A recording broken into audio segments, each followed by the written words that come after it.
bawat isa po sa atin.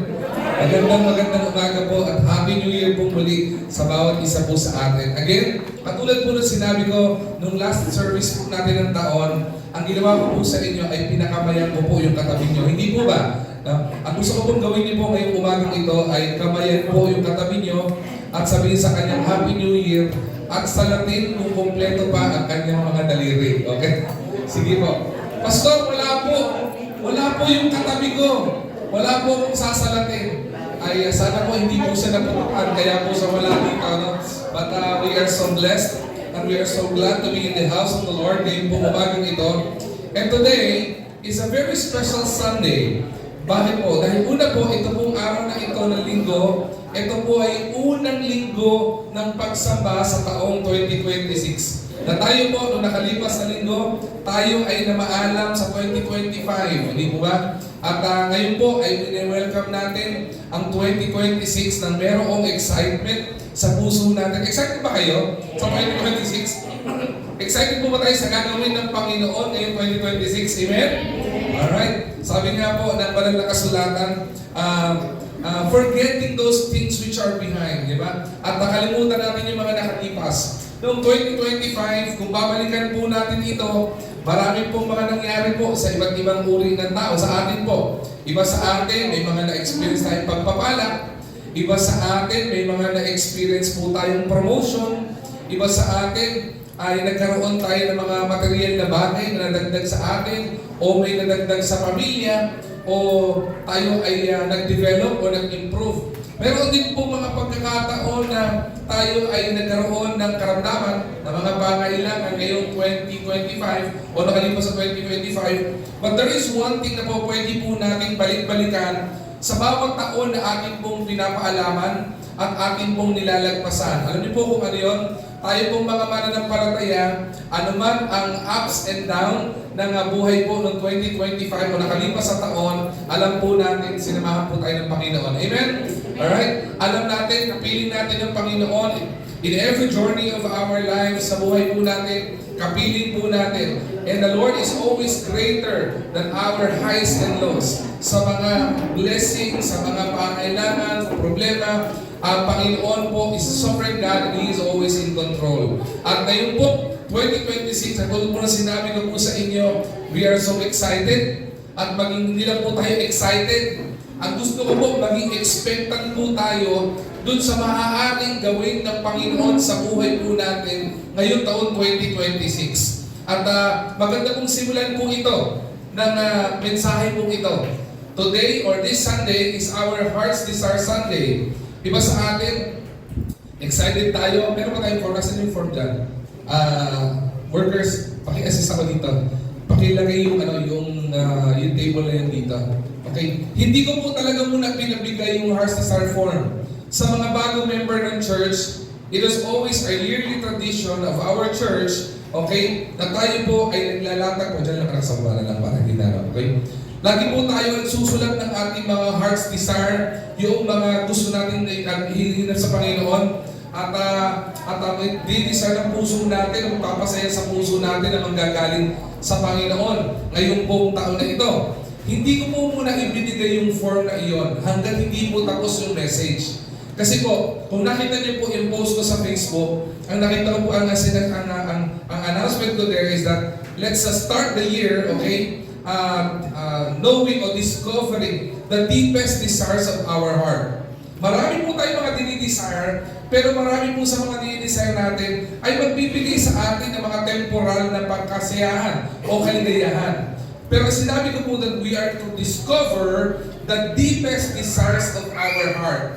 Saliksikin po natin sa puso po natin, saliksikin po natin sa buhay po natin, kung ano po yung maaaring talagang magbigay ng kaligayahan sa puso po natin. Sa mundong ginagalawan po natin, the world is constantly telling us to follow our heart. Di ba narinig niyo po yan? Pag sinasabi sa iyo, just follow your heart. Sundin mo kung ano sinasabi ng puso mo. Merong kailangan desisyon, follow your heart. Okay? Yan po sinasabi po ng mundo. But the scripture in the Bible calls us to do something far deeper than following our heart. Ano niyo po yung sabi doon? Ang sinasabi ng mundo is for us to follow our heart. Ang sinasabi ng Bible, ang sinasabi ng Panginoon, paalaala po sa atin ng Bible o ng Panginoon is that for us to give our heart fully to God. Baliktad na mo. Ang mundo lagi sa'yo, follow your heart, pero sinasabi ng Bible, sinasabi ng Panginoon, ibigay mo ang puso mo sa Panginoon. Hearts Desire Sunday is not about asking what the Lord will be blessing us this year or this coming year. But Hearts Desire Sunday should be an invitation. Invitasyon po ito sa Panginoon, sa buhay po natin, to change what we truly want. Hindi lamang po ito invitation sa Panginoon para imbitahan po siya na baguhin kung ano yung gusto natin. Kung hindi invitasyon po ito sa Panginoon para sabihin sa Panginoon, Lord, change the desires of my heart. Bakit po? It is a sacred pause when we are to examine three things sa 2026, ito papasok na taon. Isa pong mahalaga, importante at sagrado po na tayo po ay humintok sandali sa sobrang busy ng mundo, sa sobrang dami nating ginagalawan. It would be a sacred pause na magkaroon ng Hearts Desire Sunday to check, to examine, and to evaluate three things. Ano po yun? Una, yung ating motives. Ano bang motibo natin? Sunod, ano po ba yung passion natin? Ano po ba yung purpose po natin? At panghuli, ano po ba yung gusto nating i-pursue this 2026? Na mag-shape ng buhay natin, mag-groom sa buhay natin for us not to develop. Alam niyo, meron po ko narinig ng mga kataga ng mga matatanda po sa atin. Ang sabi po nila, huwag po tayo tumatanda ng paurong. Ibig sabihin, when we move to another year, dapat po nag-i-improve at nag-i-improve po tayo. As an individual, we are supposed to improve. Diba? As a student, we are supposed to improve.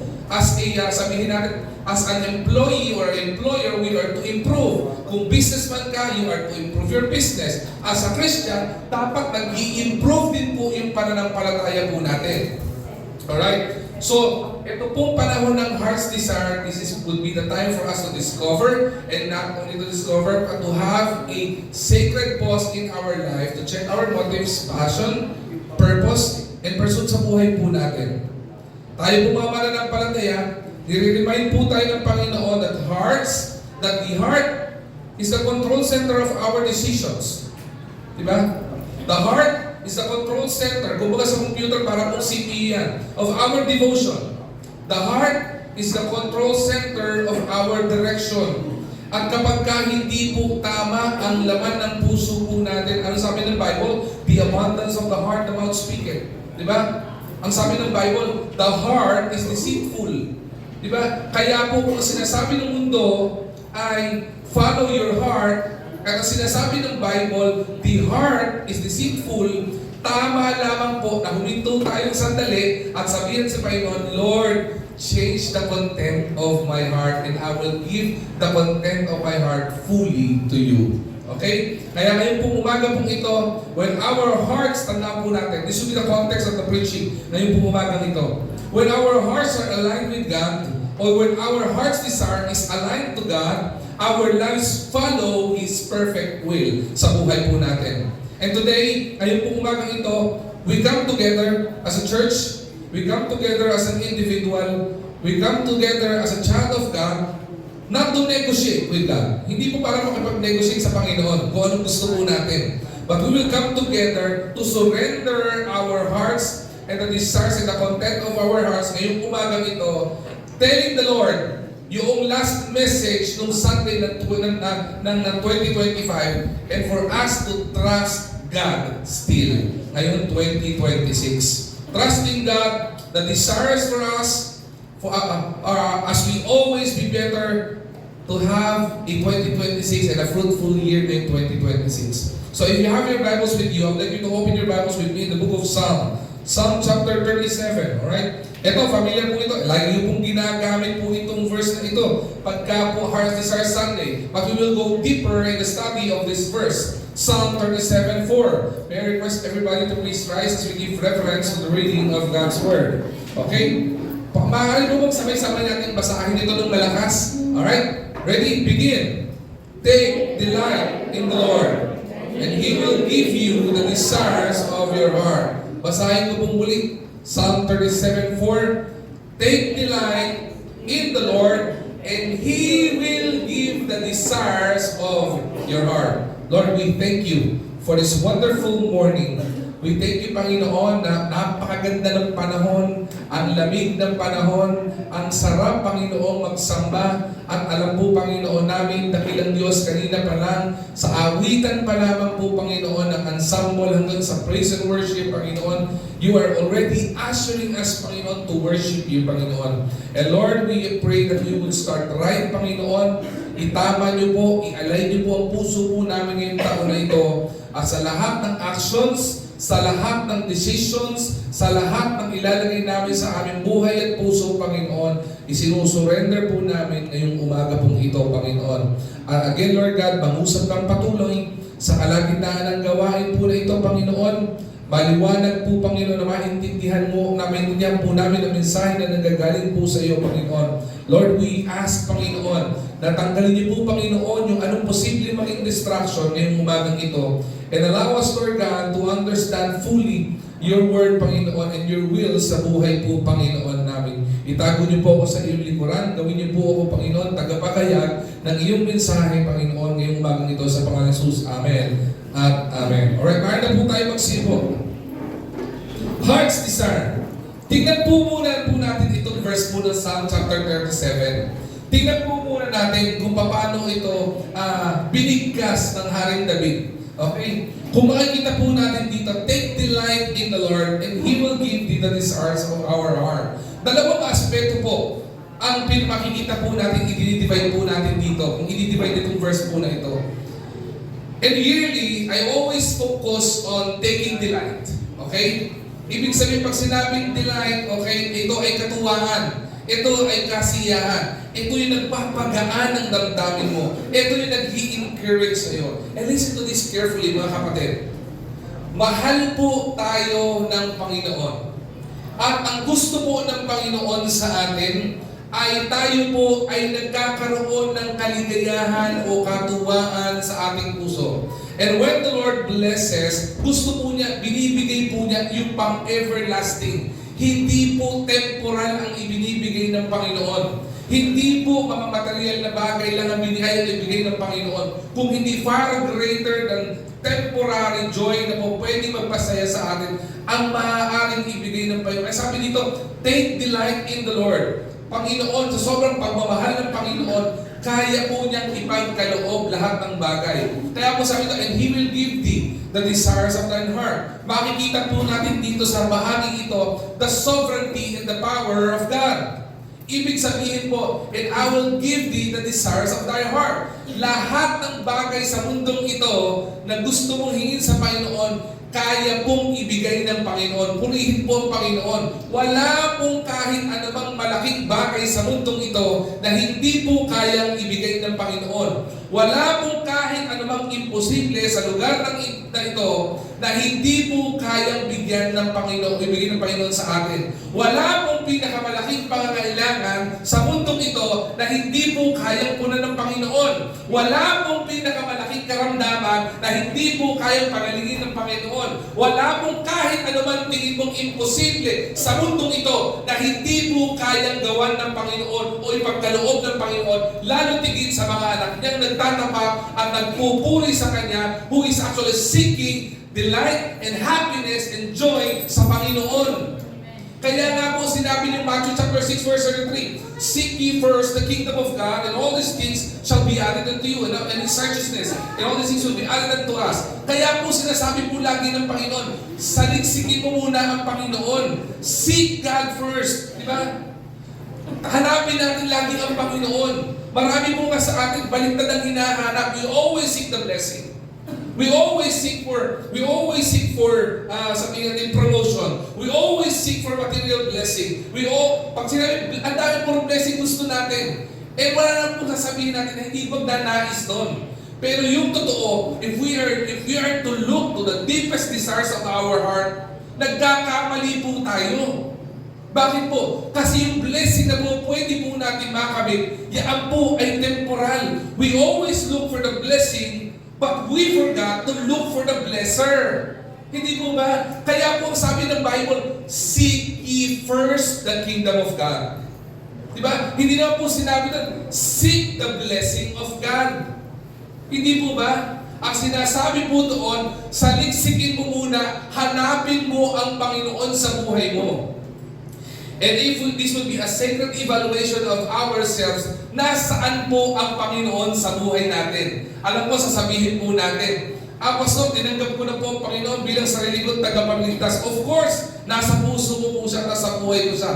Sige po, granted na tayo po ay mananampalataya at ang Panginoon tinanggap na natin sa buhay natin. But let me ask you, sa buhay mo, nasaan siya? Pastor, pinaprioritize ko po sa buhay ko. We are talking about prioritization. Ang tinatanong ko, sino ang Lord mo? Sino ang Master mo? Kasi po pwede mo siyang pinaprioritize, pero hindi mo siya Master. At pagka Master mo siya, imposible hindi mo siya i-prioritize. Do you understand what I mean? Hindi po ba? This is not about prioritization. We always seek for the blessing, but we forgot to seek for the blesser. Mahirap pong makita yung blessing kapag hindi mo alam kung sino yung magbe-bless. Di ba? Iba sa inyo na-experience po yan ngayong taon na to, ng 2025. Sino po dito ang nagsik kayo ng blessing o ng sabihin natin tayo ito, aginaldo sa inyong mga ninong at ninang? Sige nga po, taas ang kamay. Wala? O, baguhin ko yung tanong. Sino yung nagsawa na kayong maghanap sa ninong at ninang nyo dahil tuwing Pasko wala sila? Absent. Di ba? Maraming ganun, di ba? Kaya nga po, maniwala po kayo sa hindi. Marami pong churches ayaw gumawa ng Christmas service ng 25. Alam nyo bakit? Walang tao sa church. Bakit? Nagtatago lahat ng ninong at ninang. Di ba? Hindi ko alam bakit pag 25, yung mga ninong at ninang nagkakasakit. Nawawala. Hindi po ba? Ano po ba kagalakan ng mga inaanak? Hindi ba yung pamigyan ka ng konting aginaldo, matutuwa ka doon di ba? Ako po, kung tatanungin niyo po ako, masama po loob ko sa mga ninong at ninang ko. Since birth, hindi ko po sila nakita.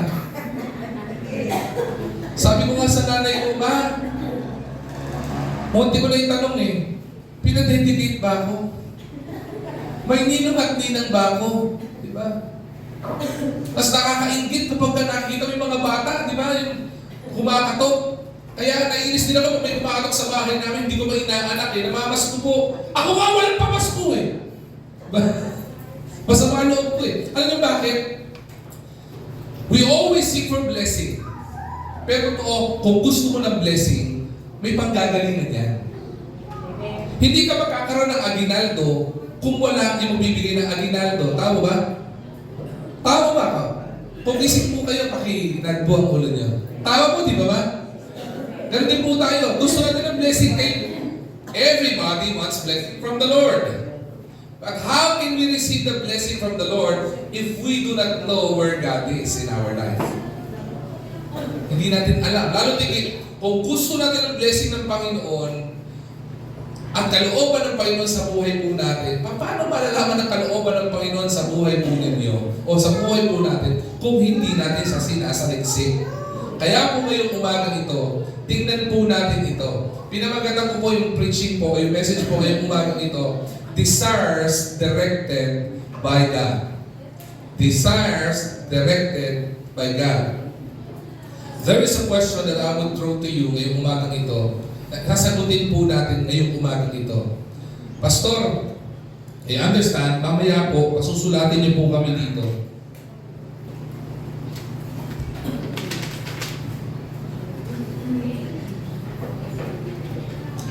Pastor, mamaya pasusulatin niyo po kami sa Heart's Desire form. Yan. Mamaya po, bibigay ko po sa inyo po ito. Sa mga iba sa inyo, alam niyo na kung ano yung mga lalagay dyan. Ilalagay niyo na yung wishlist niyo. Yan. Gusto ko po ng ganito, gusto ng ganyan. Marami tayo mga hinihiling sa Panginoon. Pero gusto po natin pag-aralan, bago natin isulat ito, na kung ano man ang isusulat natin dito, mga heart's desire po natin, mas maganda po is actually directed by God. Nanggaling sa Panginoon. Ano po sabi ko kanina? Before I start the preaching, when our hearts is aligned with God, we end up following the perfect will of God. Ano, bakit po mahalaga yun? Kasi po, yung perfect will ng Panginoon, yung po yung dapat na para sa atin. Pastor, bakit ko namimiss yan? Because our desires is not aligned with God. Kaya po, ang tanong ngayong umagang ito is how do we lay down to God the desires of our heart? Paano po ba ako maglalatag sa Panginoon ng desires ng puso ko sa Panginoon? Pastor, masama po ba humiling sa Panginoon? No! I'm not saying masama humiling sa Panginoon. Gusto po ng Panginoon na lumapit ka sa Kanya. Di ba? Sabi nga ng Bible, di ba? Sabi ng Panginoon, come to me, you little children. Gusto ng Panginoon yun. Gusto ng Panginoon yung Kanya mga anak lumalapit sa Kanya. Gusto ng Panginoon na yung mga anak niya naglalambing sa Kanya. Gusto po ng Panginoon yun. Pero ang tanong dito is when we come to the Lord, how do we lay down our desires sa Panginoon? Pag ang ginagawa niyo po ba, nagdi-desire kayo sa Panginoon, pingi kayo. Para kayong pingi sa mga tatay niyo at nanay niyo. Rubber shoes po, size 8.5. Di ba? Gusto ko po ng bagong damit. Diba? Madali naman yun sa mga magulang na mapagmahal, binibigay ng mga magulang yan. Tama mga magulang? Isa na po ba magulang dito? Mga parents sa katulad, di ba, kahit hindi humiling ang mga anak nyo, gusto yung paligaya sa ibibigay nyo yung gusto nila. Pero maniwala kayo sa hindi, kapag kayong anak nyo malambing sa inyo at lumalapit sa inyo, ano mangyari? Mas lalong kang naiingat na ibigay yung makapagpasaya sa anak mo. Ganun po sa Panginoon. Kapag karapat dapat sa atin, kaya pong ibigay ng Panginoon kasi gusto niya masaya ka. How do we lay down to God our heart's desire? How do we write? And what will be the content ng isusulat po natin dito? 5 bagay lamang po ang gusto ko pong ibahagi po sa inyo. And I will be very quick. Sorry, mahirap sabihin na I will be very quick. I'll try to be very quick. Kasi gusto ko pa rin po na malinaw po yung mensahe po ng Panginoon na maihayag ngayong umaga po ito. Pasok, delikado, nag-charge ka ng laptop. Hindi po, may ginawa po kayo na kaya nilobat. Huwag po kayo mag-alala. Okay? Sabi nung iba, nakakabayan si Pastor, nag-charge ng laptop eh. Di po, 5 bagay lamang po. Okay, una. First thing, ililay down natin sa Panginoon. Align our desires with God. Sinabi ko na ito kanina. Ibig sabihin po nito, the purpose of this day, na Heart's Desire Sunday, is not to elevate our personal ambitions to God. Hindi po ito para itaas yung mga ambisyon natin sa Panginoon. Hindi po ito sabihin kung ano yung mga gusto natin from the Lord. But this is actually an invitation, and this would be the desires of our heart to allow God to shape and to sanctify our desires. Bakit? Kasi may inire-reflect po ito. This reflect the will ng Panginoon sa buhay po natin. Kapag kasi namin sa Panginoon, gusto ko po, hindi lamang po yung mga personal ambitions na mga gusto ko. Hindi lang po yung mga material blessing ang gusto ko. Ang gusto ko po, Panginoon, itong mga susunod kong heart's desire, this would shape me. This would develop me. Not only as an individual, but as a Christian. At mahalaga po yung word na sanctification. Pag sinabing you sanctify, okay, bigyan ko po ng halimbawa yung sanctification. Ito pong gitara na to, maganda po ito, di ba? Puting-puti.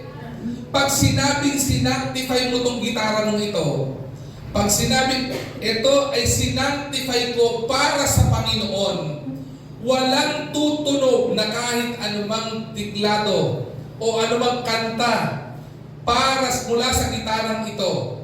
O wala kang palalabasin, kung sino man ang gumagamit ng gitarang ito, wala kang palalabasin na kahit anumang tunog dito na hindi magbibigay ng glory sa Panginoon. Ang tawag doon ay sanctification. Sinanctify mo. Ganun din po yung sa atin. We are to shape and we are to sanctify our desires. Ibig sabihin, kung ano man yung isusulat po natin dito, nakasanctify yun, whether itong blessing na ito, magbe-benefit ka, and I'm sure you will benefit from it, kasi galing sa Panginoon, pero ang gusto ng Panginoon at pag naka-align ang desire sa Panginoon, ano man isusulat mo, magbibigay ng glory sa Panginoon. Kaya po, bigyan ko po ng sikreto kayo. Kaya po maraming mga panalangin na hindi po tinutugon ng Panginoon because it is not sanctified for God's glory. Hindi niyo pa ba napapansin bakit marami kayong mga heart's desire na hindi tinutugon ng Panginoon? Eh kasi hindi po magbibigay ng kaluguran sa Panginoon. Hindi po mag-glorify ang Panginoon. And if you would evaluate, okay, not only the motives of our heart, your previous heart's desire, makikita niyo po lahat ng mga desires na tinugon ng Panginoon, lahat yun nagbigay ng glory sa Kanya. Kaya po maganda i-shape po natin yung mga desire natin na magdi-develop sa atin hindi lang bilang isang individual kundi bilang isang mananampalataya. Dahil itong mga bagay na to would reflect, ano po, tatlong bagay. His will, His ways, and His word. Bakit? His ways is different and far different from our ways. Nor our thoughts is far different from His thoughts. Kasi po perfect nga po yun sa Kanya eh. Sa Panginoon, alam ng Panginoon ang pagkakalatag po ng buhay natin. From eternity past, before you were born, before we were born, down to eternity future, hanggang sa magkita tayo ng Panginoon, mukaan, ay perfect ang kalooban ng Panginoon. Ang problema, nawawala tayo sa kalooban ng Panginoon because we deviate from the plan of the Lord. Sabi po ng teacher ko sa math, the fastest way, o geometry o geography, okay? The fastest way from point A to point B is a straight line. Tama ba? Tama po. Maliwanag naman po yun eh. Kahit saan mathematics subuting na yan, yun ang tama. The fastest way to go from point A to point B is a straight line. Ganun din po sa atin. The very main reason why we miss the blessing of the Lord is because we deviate from the straight line na binigay ng Panginoon sa buhay natin. We deviate from the perfect will of the Lord. Pastor, ano ang perfect will ng Panginoon? Yun ang problema. Kapag hindi mo alam ang perfect will ng Panginoon, we lose direction. That's why we miss the blessing. Bakit? Because you don't know the path that is given by God for you to experience His blessing. Hindi mo ba? Kaya po ulitin ko po, you seek the blesser and the blessing will follow. Diba?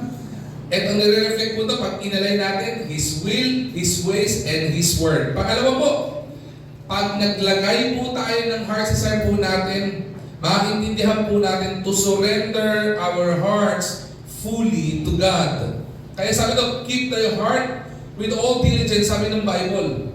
For out of it are the issues of life. Maganda po ito eh. Proverbs is the book of wisdom. Sabi ko, keep thy heart with all diligence. Pag-ingatan mo ang puso mo. Bakit? Lahat ng issue ng buhay, manggagaling po dyan. Hindi ba?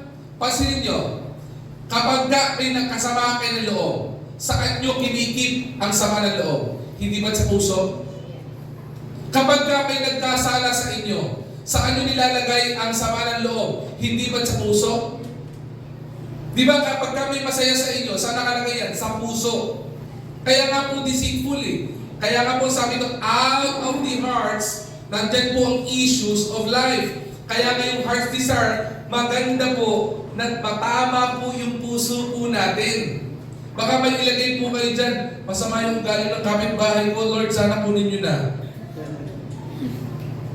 Out of your heart, nandiyan po ang mga issues of life. Kaya po paulit-ulit po sinasabi ng Panginoon, guard your heart. Kaya po hindi po tinuturo ng Bible to follow your heart. Kaya po tinuturo ng Bible, the heart is deceitful. Diba? Kaya sinasabi po ng Bible, give your hearts to the Lord. Surrender our hearts fully to God. Alam niyo po ito, may gusto po ang term na gamitin po dito, surrender eh. Sino po yung mga nagmamaneho dito, marunong mag-drive? Pakitaas nga po ang kamay. Taas po, taas sa maigit. Yung marunong magmaneho. Yan. May tanong po ako sa inyo. Pag dumating kayo sa intersection, anong ginagawa niyo? Sinalayin ka? Si Joseph? Joseph! Joseph! Tanungin kita. Pagdating sa intersection, anong ginagawa mo dapat? Ha? Nagmumotor to eh. Ano? Huwag niyong pangunahan. Pinangungunahan niyo eh. Joseph? Nagme-minor. Mali.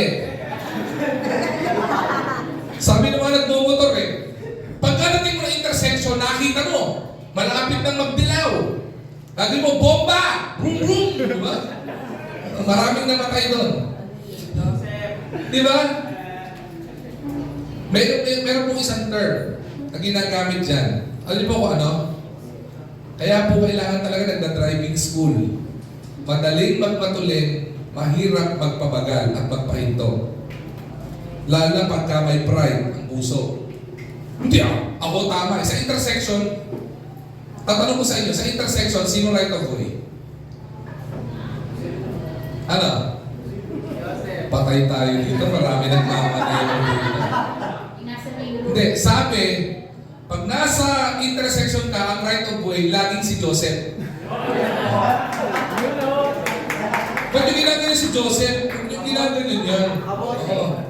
Kaya po pag nakita niyo po yung helmet ni Joseph na may mga bako-bako sa ulo, ilang beses po napatukan ang naka-backride sa kanya. Okay. Bakit? May mga kamote rider talaga. Tanong ko, sabi ng iba, kapag ka nasa intersection, sino ang right of way? Ha? Depende? Paano depende na? Minsan may sa isang intersection, minsan may pedestrian na nauuna. Pwede. Actually, may point yun. Alam mo, kasi ako natutunan ko, kasi hindi naman ako driving school, panahon namin, matuto ka magpareho sa kalye, mag-apply ka na ng professional, pwede ka na eh. Di ba? Makapag-drive ka. Natutunan ko po ito, pumunta kami sa Subic. Nakapunta ba sa Subic? Di ba? Pag pumunta kayo sa Subic, okay, lahat ng intersection, walang traffic sign. Pero pagdating sa mga entry at exit point, pag may violation ka, huhulihin ka. Anong ginagawa doon? Pagdating mo sa intersection, hindi ka go-go, Joseph. Pag dumating ka sa intersection, ang goal mo, tapakan ang preno mo at huminto ka sa intersection. At kung sino ang naunang dumating sa intersection, siya ang unang mag-go-go. Gets nyo? May tawag po dyan. Ang tawag po dyan sa driving ay yield. You yield. You stop. You surrender. Diba? Kaya po marami mga tao na papahamak. Pagdating sa intersection ng buhay, piling niya siya tama. Ako ang right of way, ako mauna. Kaya pagdating po sa Panginoon, sabi ng Panginoon, pag nagkakauwian kayo sa, anak, wala ka pa dapat sa langit. Andito ka na. Joseph. Di ba? Then, si Joseph. Okay? Ang tawag po doon ay surrender. Di ba? Humihinto ka. Bakit ka humihinto? Para hindi ka mapahamak. Hindi mo ibig sabihin huminto ka, di ba, kawalan mo. Sakali mo kasi pag huminto, kala mo ano eh. Di ba? Kala mo kahinaan mo eh. Pag huminto ka at pinagbigyan mo yung dapat na nauna dumating sa intersection, hindi ibig sabihin nakakabawas ng pagkalalaki o pagkagaling driver mo nun. Hindi ba? Ganon din po sa Panginoon. Hindi po natin po pwedeng pangunahan ng Panginoon. Kung gusto po natin yung desires na magpapasaya ng buhay po natin, we need to yield sa kalooban ng Panginoon. We need to stop and surrender our hearts, our desires to the Lord. Lord, suko po ako. Lord, I will submit to you. Lord, I will allow you to control my life and my desires. Ibig sabihin dito, laying down our plans, laying down to the Lord our preferences, laying down to the feet of God our passions, yung mga gusto po natin. At sinasabi natin, we are to trust the Lord with all our hearts, with all our strength and our mind. Diba? Kaya mo, again, marami mga mananampalataya na napapahamak eh. Tapos kapag ka napahamak po tayo, babalik tayo sa Panginoon. Panginoon, bakit nangyari sa akin to? Anak, nasa intersection ka ng buhay mo. Hindi ka huminto. Akala mo, kaya mo. Di ba? Kaya po marami sa atin, matigas po talaga ang ulo. Hindi po, kung sakali, marami ka makita matigas ang ulo, same thing with our lives. Marami po sa atin, we need to be reminded that we are in the intersection of our life and we do not know how to decide which path to take. We stop and surrender to God. Yield. Surrender our hearts fully to God. Stop. Tigil ka muna. Yeah? Surrender our hearts to God. Pangatlo, renew our passion for God above all else. Ano po sabi ng Psalm chapter 42, verse 1? This is actually a song of David.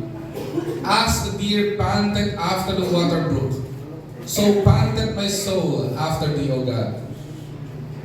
May kanta yan, di ba? As the deer panted for the water, O my soul, longing after thee. Diba? This is the desire of the psalmist. Lord, I want to long for you. Ano yung longing? Yung gusto mo siyang laging kasama. Dapat ba rin yung po yung passion po na yun sa puso po natin? Para i-describe ko po sa inyo yung pandet o yung longing o yung passion. Yung pong, sino po dito may mga asawa na? Sige mo may mga asawa na. Taas nga po kamay niya. Yan. Diba? Sa mga nagliligaw pa lang, di ba everyday gusto mo nakikita yung ginugusto mo? Di ba? Noong mga high school pa lang, pag may crush ka, yung ba pag dumaan sa pintuan ng classroom nyo, masaya na kumpleto ka na, feeling mo nakapag-review ka, gusto mag-recite. Nakasilay ka, nai-inspire ka because you're longing. Yung kapag hindi mo nakikita yung gusto mo, parang hindi kumpleto yung araw mo. That's longing. Ganun din po sa Panginoon. Para po tayong mga anak, at tayong mga anak ng Diyos, as the deer panted after the water brook, we are hungry. We are, sabihin po, we are thirsty for the water that comes from the Lord. Mahalin nyo natin yung passion. As we write our heart's desire, maging katugunan po ito na itong mga susulat po natin, whether iyan ay prayer for the country, prayer for the church leader, prayer for the ministry, prayer for family, prayer for us, or even prayer for self, or material din sa gusto mo, ito po dapat ay maglilid doon sa passion natin for the Lord. Marami po sa atin, we desire so many things. Marami sa atin, nag-desire tayo ng mga material blessings. Marami sa atin, we even desire of, gusto ko po, Panginoon, magkaroon ako ng sasakyan. Ang ginawa ng Panginoon, binigyan ka ng sasakyan. Nung nagkaroon ka ng sasakyan, yung panaging dahilan para lumayo ka sa Panginoon. Hindi po ba? Hindi po dapat ganoon. Kung ano man, whether material man yan, emotional man yan, o spiritual man yan, dapat inililid po na tayo ng desire po na yan doon po sa pag-ibig po natin sa Panginoon.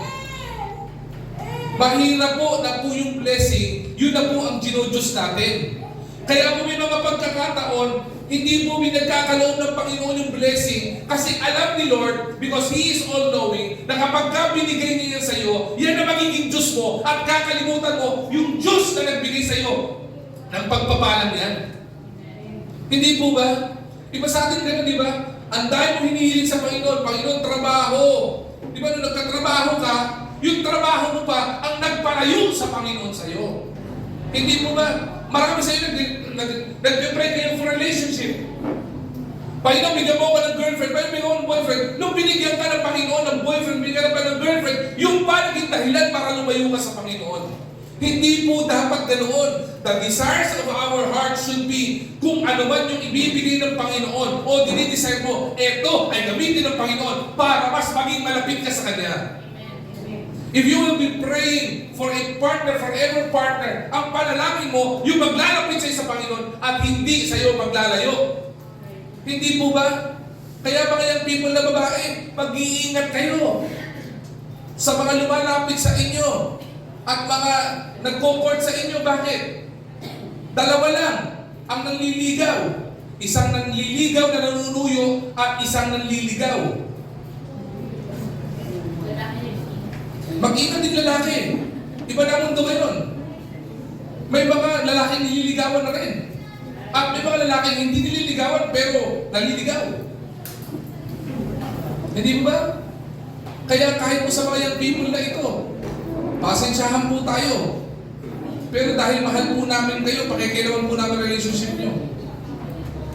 Bakit po? Sa amin po mga manggagawa ng Panginoon, masakit po sa amin na makita yung mga young people na nawawala at parang napapaliwaran ng landas.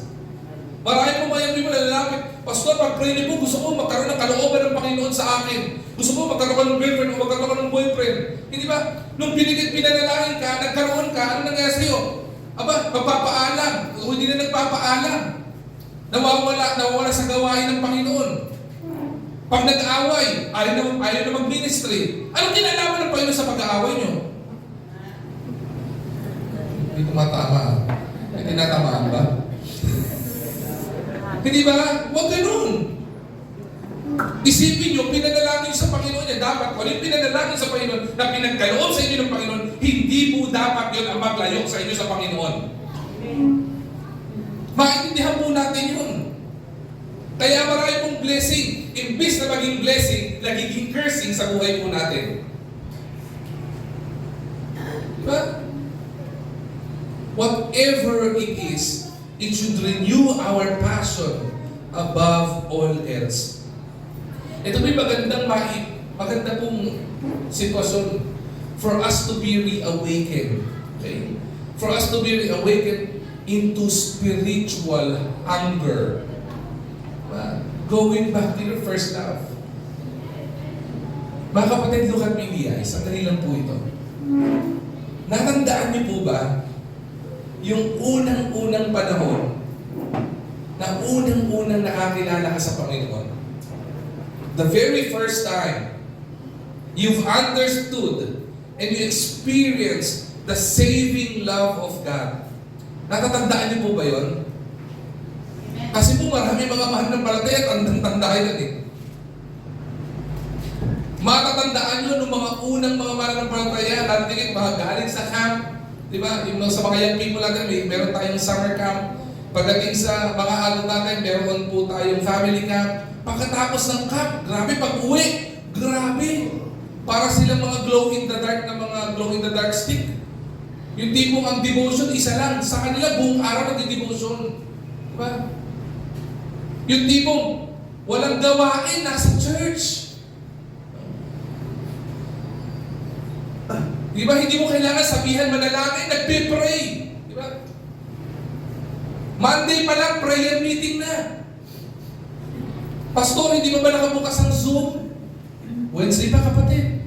Ay, akala ko mo Wednesday na.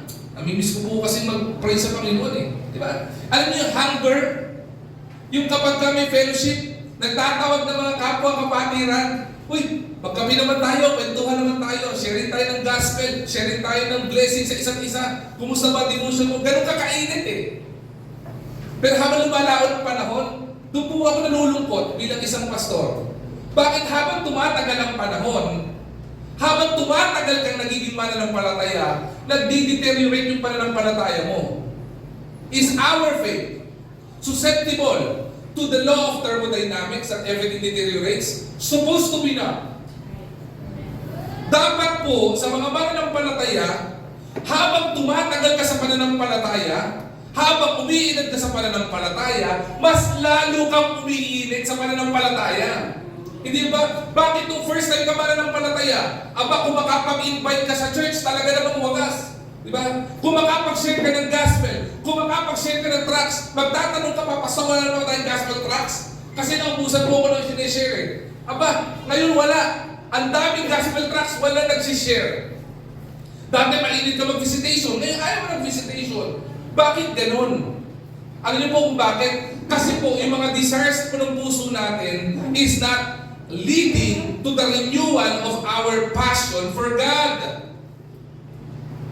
Humihiling po tayo sa Panginoon, pero tandaan po natin, alam ng Panginoon kung yung hinihiling mo sa Kanya, magpapalayo sa iyo sa Panginoon. Kaya hindi pinagkakaloob ng Panginoon.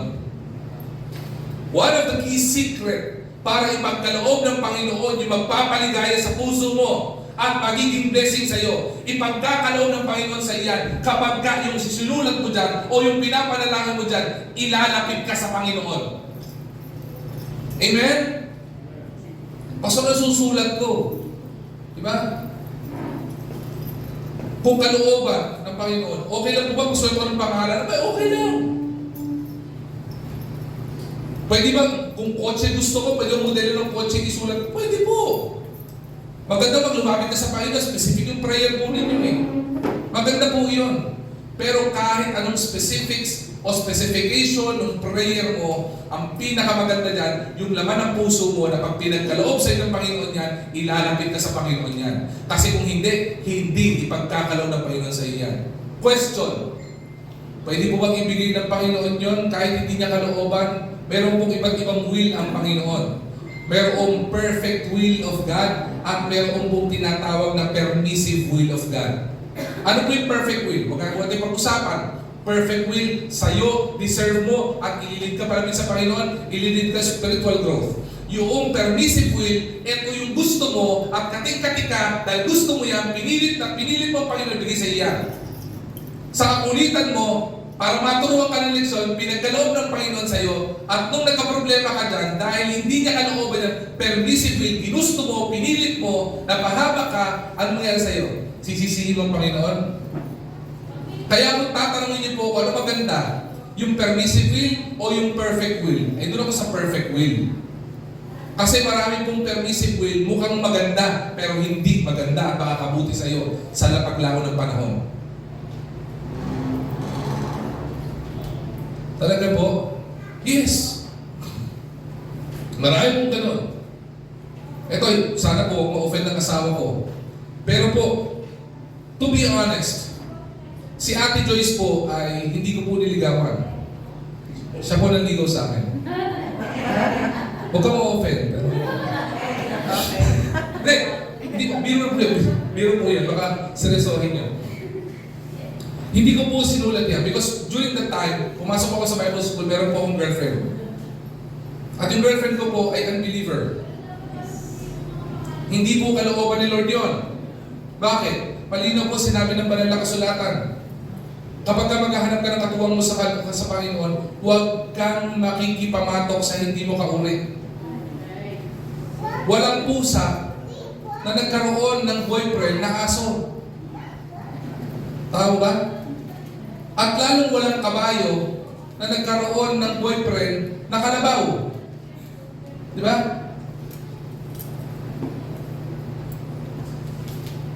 Anong nangyari po sa amin? Gumawa ang Panginoon ng paraan para putulin yung relasyon na yun. Pastor, anong nangyari? Hindi po tuboy ang bundasyon. Ito. Okay. And I'm literally not praying for a Lord's will yung time na yun. Kasi hindi ako nagkakamali. I was second year, nasa Bible school. Hindi siya happy ah. May delivery kayo. Akin ata yun. Tapos yung kaibigan niya at kaibigan ko din, sabi niya, bro, may irereto ako sa'yo. Ay ko, tanong pa sa akin eh, ano bang gusto mo sa isang babae? Kinabahan ako. Kasi babae yun eh. Lapitan niya ako sa office, sabi niya, bro, Anong gusto mo sa babae? May boyfriend ka na. Iisip ko na muna, hindi, may rereto ako sa'yo. Ay ko, sensya na. Hindi ako naghahanap ngayon. Focus ako sa ministry. Yielding to the Lord. Yun yan. Tapos sabi niya, hindi, magugusto mo yun. Ayan. Tapos tinanong niya, ano ba gusto mo sa... Tapos ulit niyo yung tanong, hindi ko siya nagawa. Sabi ko, sino ba yan? Na-curious ako eh. Magugustuhan ko daw eh. Sinabi niya yung pangalan ni Ate Joyce. Sabi ko, ay, choosy ako eh. Hindi ko siya type. Sabi ko, literal sinabi ko, ay, hindi ko ano eh. Hindi ko talaga siya type. Sabi ko, hindi, pass na ako dyan. Bakit naman? Ganda-ganda nun. Sabi niya gano'n. Hindi ko naman kinukasyon yung ganda niya. Sabi ko, bakit ayaw mo? Sabi niya, kasi feeling ko, langit siya, lupa ako. Ang lolo.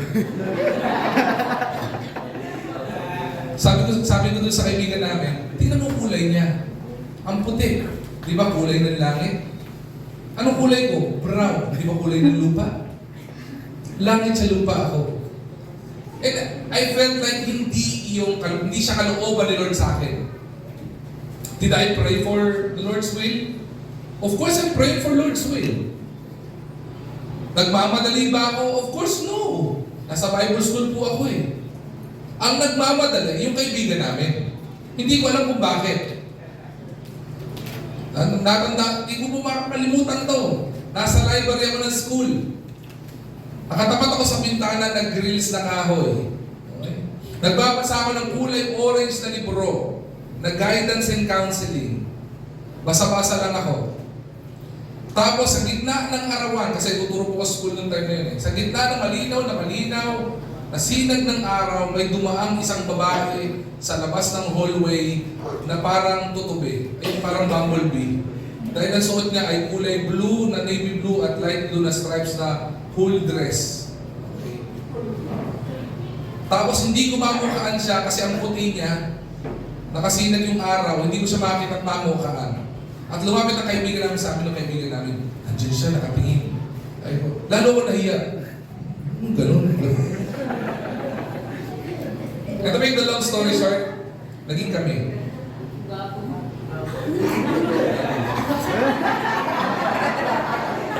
Bakit ba tayo napunta dito? Alam niyo bakit? Kasi ang prayer ko ay hindi katuwang sa buhay. Wala akong specific na pangalan na Joyce Pangan. Wala. Ang specific heart's desire ko sa Panginoon, sana matagpuan ko kay heart's desire form. Kung pagkakalooban niyo po ako, Panginoon, ng katuwang sa buhay o magiging asawa man, yung asawa na maglalapit sa akin sa iyo. Kaya ako brinig nung girlfriend kong unbeliever kasi hindi siya maglalapit sa Panginoon sa akin. She even told me, mamili ka, yung calling mo na sinasabi mong calling mo o ako. Di ako nakaimik. For I think 2 minutes. Nag-iisip ako. Until siya nagsabi, break na tayo. Yung pala, kaya pala ako brinig ng girlfriend ko kasi may inihanda ang Panginoon na mas far greater than her. And that is my wife today. Na siyang naglalapit sa akin sa Panginoon.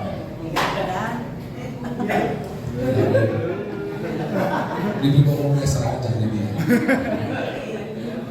Okay na sa akin yung aloha. Kidding aside, di ba? Kasi ang desire mo, yung mag-bring yung passion mo. Pastor, kung material blessing, huwag ka mag-design ng blessing na material na maglalayusin sa Panginoon. Huwag kang mag-design ng kurso sa kolehiyo na maglalayusin sa Panginoon. Bakit? Paano mag-design ng kurso mga bata ngayon? Kung ano ang in-demand, kung ano yung mataas sa sahod, di ba? Kung anong maraming posisyon na mo pwede ibigay sa iyo. That's not how you desire. You desire something or someone or even anumang situation that would lead you closer to God. Renew our passion for God above all else. Di ba? Pang-apat, hindi lamang renew your passion, commit our lives to God's purpose and mission. The book of Proverbs, again, the book of wisdom. I love this book. Sabi doon, Proverbs 16 verse 3. Commit thy works unto the Lord, and thy thoughts shall be established. I-commit mo, i-renew mo, or i-dedicate mo yung buhay mo sa Panginoon. Diba? Magkaroon ka ng commitment, not only to serve God, but have that commitment to obey and follow God. Yung po yung mahalaga dito. Kung ano mang isusulat natin heart's desire, it should be committed doon po sa paglilingkod at pagsunod sa Panginoon. Bigyan ko po ng halimbawa. Para po, there is a difference between a want and a need. Alam niyo mo ba yun? Yung wants, di ba? Ito yung mga bagay na hindi mo naman kailangan na kung pwede kang mabuhay na okay lang. Di ba? Meron o wala, tuloy ang buhay. Yung need, ito yung mga bagay na tipong mahihirapan ka mabuhay o baka hindi ka mabuhay kasi wala yan. Di ba? Need ang tawag po doon. Ngayon, ang sabi dito, when we commit our lives to God, yung buhay po natin, kailangan po yan masustain for us to be committed in serving and obeying the Lord. Di ba? Magbigay ako ng iba para mas maintindihan nyo. Sa amin po, sa pamilya po namin, ang sasakyan ay hindi po wants. O hindi po yung want. It's a need. Bakit po? Hindi po lang dahil mahal ang pamasahe, mahal ang grab, mahirap mag-grab. Sa amin po, need po yan. Bakit po? Pamilya ko po, di ba, hinahatid ko yung anak ko sa pag-aaral na, yung asawa ko, hinahatid ko sa trabaho. Ako may mga ginagawa din po ako. Minsan naimbitahan pa ako sa ibang lugar, naimbitahan ako sa probinsya. So hindi na po siya want, it's a need. So pinag-pray ko po iyan kasi mahihirapan po kami. Pero kaya po namin magtiyaga. Nawala po kami sa sakyan. Nagtiyaga po kami na ginagampanan yung mga bagay-bagay hanggang sa ministry na okay lang. Pero for us, it's a need already. I want you to remember, noong po una pong na-establish kami as the pastor, ako as a pastor of the church, nasa lumang church po tayo. Kaya po, hindi ko po makalimutan si Ate Baby. I really appreciate Ate Baby because Ate Baby is a prayer warrior of this church. One of the prayer warriors of our church. Matatandaan ko po ng prayer meeting.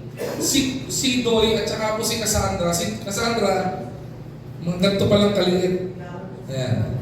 Maliit pa si Cassandra. Si Doy, medyo, ano na, mga 6 or 7, mga siguro gano'n.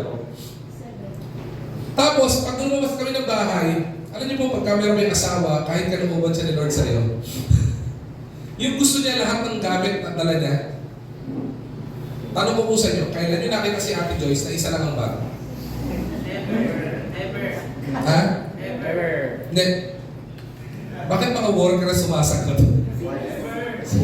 Kasi, pagkarating kami, Pastor EJ, patawagin mga workers kasi may mga ibang gamit. Bag lahat ni Ate Joyce yun. Aangatin lang kami ng church. Isipin nyo, siya pa lang yun. Pag pinak niya kami ng gamit, ganun din. Kasi Kuya Doy, no, meron siyang stroller. Yung stroller na yung parang pupunta ng Saudi Arabia. Yung may malaking Kasi mabuhat. Kasi Cassandra ganun din. Tapos prayer meeting, nasa prayer meeting. Pagka magandang panahon, maganda okay lang, madali mag-taxi. Pero pagkagabi na, tapos umuulan, may bagyo, nasa prayer meeting, after prayer meeting, lahat ng plus sa taxi, ginawa ko na. Wala pang grab doon eh. Plus 50, plus 100, plus 150, plus 1,000. Sige sir, mukha mo. Tinatanggihan kami. Kasama sa Team Baby, pinakapayong, Pastor, kailangan nyo talaga magkasasakyan. Pero sa Team Baby no, kasi wala yung sakyan namin nun eh. So hindi na siya one, it's already a need. At dahil need yun, ano nangyari? For us not only to continue our lives for God's purpose and mission, pinagkalooban po kami ng Panginoon ng sasakyan. Madali ba magkaroon? Hindi po. Mahal ang sasakyan. Ngayon, mahina na milyon eh. Di ba sa sasakyan? Pero ano sabi ko sa inyo? Sa Panginoon, walang imposible. Tama ba? Walang imposible po sa Panginoon. Ang tanong, may milyon ba ako? Mukha ba akong milyonaryo? Hindi. Wala akong pambili ng sasakyan. Pambili nga ng gulong, wala ako eh. Pero paano kayo nagkaroon sa sasakyan? Ano nangyari? Kapag yung desire mo, kalooban ng Panginoon sa iyo at maglalapit sa iyo sa Panginoon, gagawa siya ng paraan para ipagkaloob yun. Alam ginawa niya? Sabi ng father-in-law ko, yung pick-up na blue na nabenta na namin. Sabi niya, nasa office ako na sa Makati, sabi ng Islam, tumawag si Papa. Sabi ko, bakit daw? Sabi niya, kunin na daw natin yung pick-up na blue. Kunin? Ngiti ko, di ba? Kunin. Pero sabi ni Papa, bayaran daw natin yung titirang 1 taon na lang. Kasi naka-loan yun eh. 1 year na lang. Bayaran 1 taon. Magkano monthly nun? Parang 21.9 something. Sabi ni Papa, kunin na daw natin. Sabi niya, 21.9? Sabi, hindi kaya. Kasi pagka 21.9, pwede natin bayaran yung kotse. Pero hindi ka kakain. May kotse nga tayo. Wala tayong magpagasolina. Alam, itulak natin yan. Ang laki ng pick-up na yan para itulak mo, di ba? Nakakaya naman, nakaloksin ka na ganito lang. Kasi mo kay Sandra, Sandra, sakay na. Nasa pick-up sila, tinutulak mo.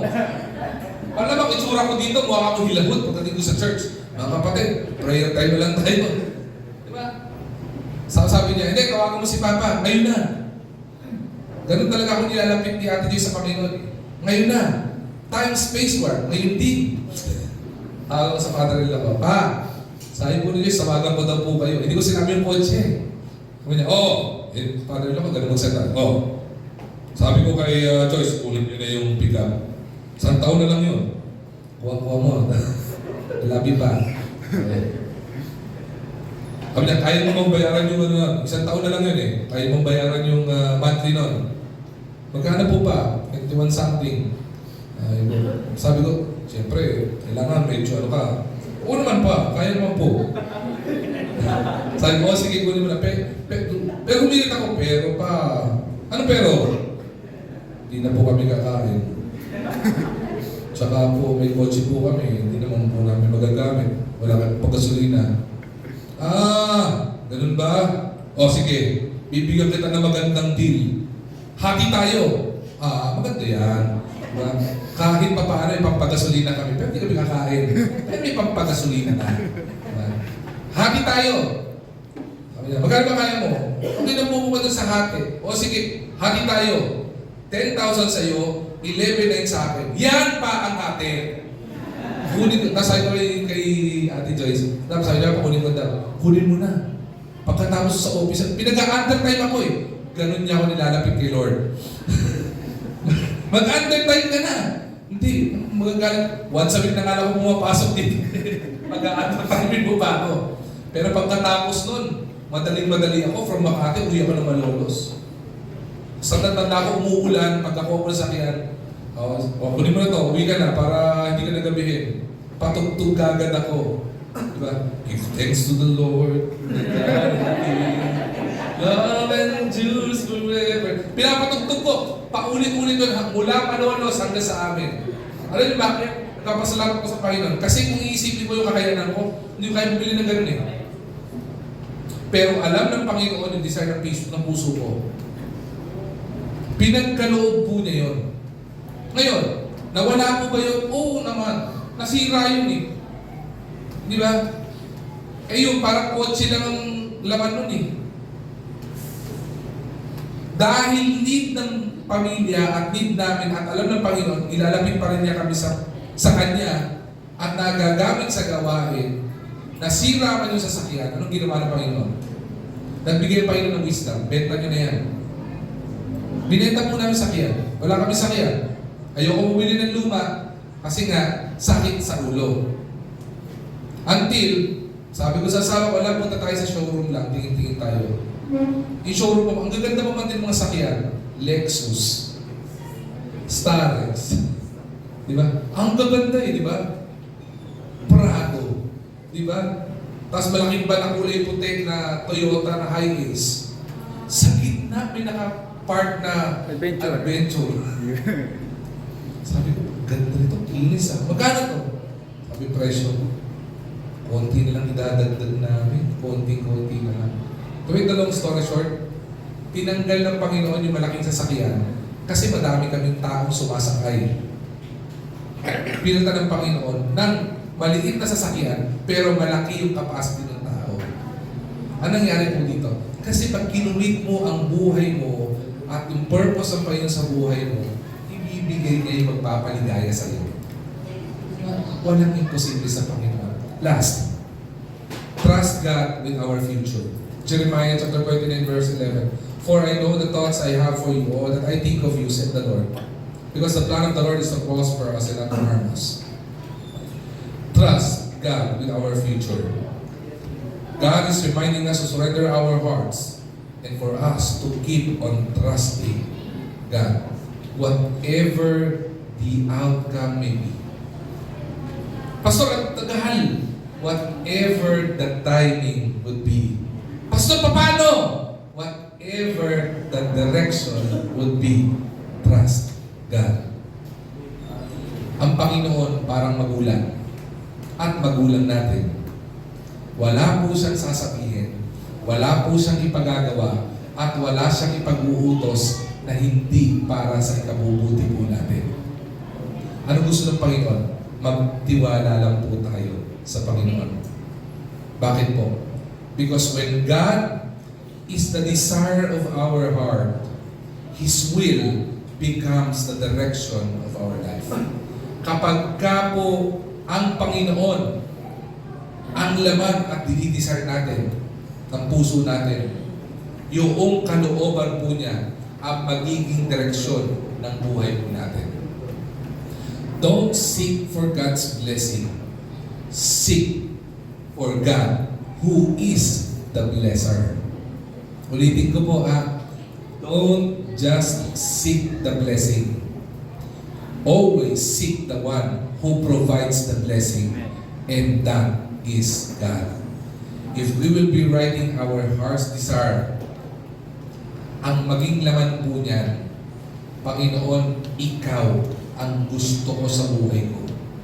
Panginoon, anuman yung mga bagay, anuman yung mga isusulat ko, anuman sitwasyon susulat ko dyan, Ikaw pa rin, Panginoon, ang gusto ko sa buhay ko.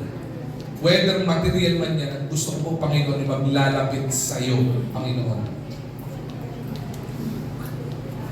God is calling us back to the altar of God, to yield and to surrender to His will. Let us surrender our plans. Let us surrender our passion. Let us surrender our priorities.